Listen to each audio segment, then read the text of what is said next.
Heat is a form of energy that can be transferred from one system to another as a result of a temperature difference. Heat always moves from warmer to cooler. There are three modes of heat transfer. The first one is convection. Convection is a direct transfer of heat by moving air. The second one is conduction. Conduction is heat transfer from one point to another point through a solid material. Okay, the last one is radiation. Radiation is heat transfer in the form of electromagnetic wave.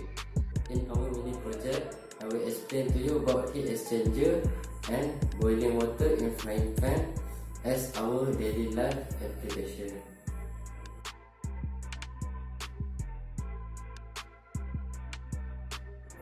Okay, so as we know, our equipment is refrigerator that contain heat exchanger, and now I will explain the theory about it.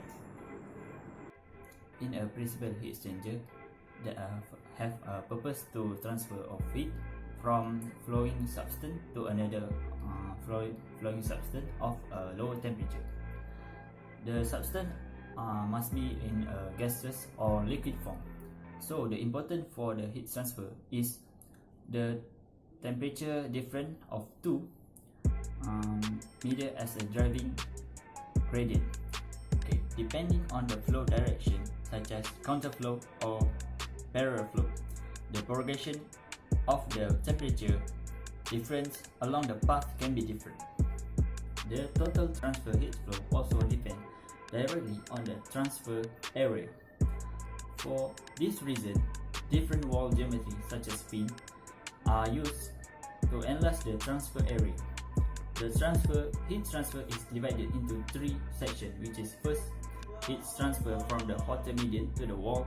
Second, heat conduction through the wall, and third one is heat transfer from the wall to the colder medium. Okay, for the parallel flow, the direction of a fluid or substance in the shell and tube are the same. Meanwhile, for the counterflow, the direction of substance are opposite.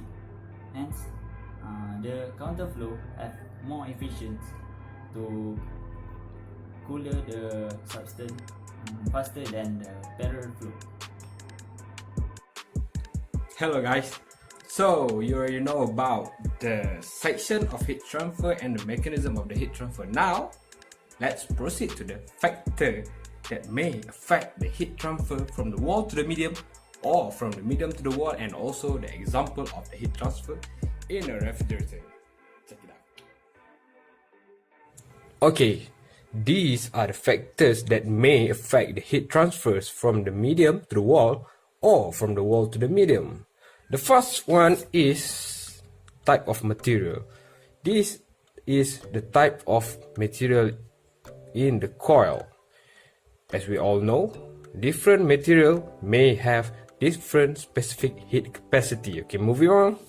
The second one is the flow velocity.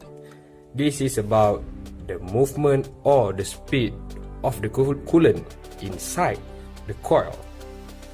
The third one is the aggregate state. For heat exchanger, in refrigerant circuits, the aggregate state of the refrigerant changes frequently. In evaporators, the aggregate state of the refrigerant changes from liquid to gases. For this, the refrigerant must absorb heat through the wall. Okay, let's moving on to the second part, which is the example of the heat exchangers.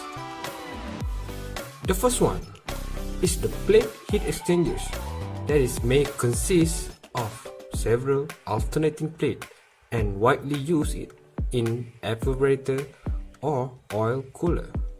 The second one is the tubular heat exchanger.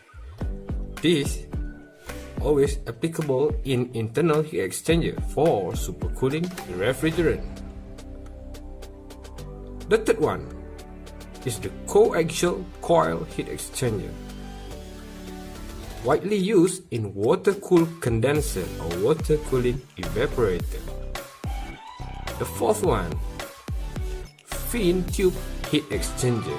Normally, we'll find this type of heat exchanger in vehicles such as cars and superbike to cool the engine. And in refrigerator, this always being used as air cool condenser or air cooling evaporator.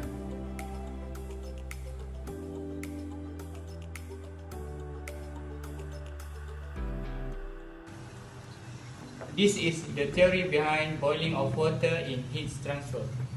As you can see here, this is frying pan and it used to boil the water. The heat from the stove is transferred to the pan by conduction, and then the water is heat in the pan by convection, and the hot water rise and the cool water forced to take the hot water's place. The pan handle is insulated and it doesn't conduct the heat very well. That's all for the theory behind boiling of water in heat transfer. Assalamualaikum. Alright, during the conduction, the thermal energy which is heat is supplied to at the bottom surface of the frying pan. The particles at the hot from the bottom surface on the frying pan vibrate vigorously, so the particle will collide with other particles, making them vibrate as well. Then the kinetic energy from the vibrating particles at the bottom surface of the frying pan is transferred to the other particles.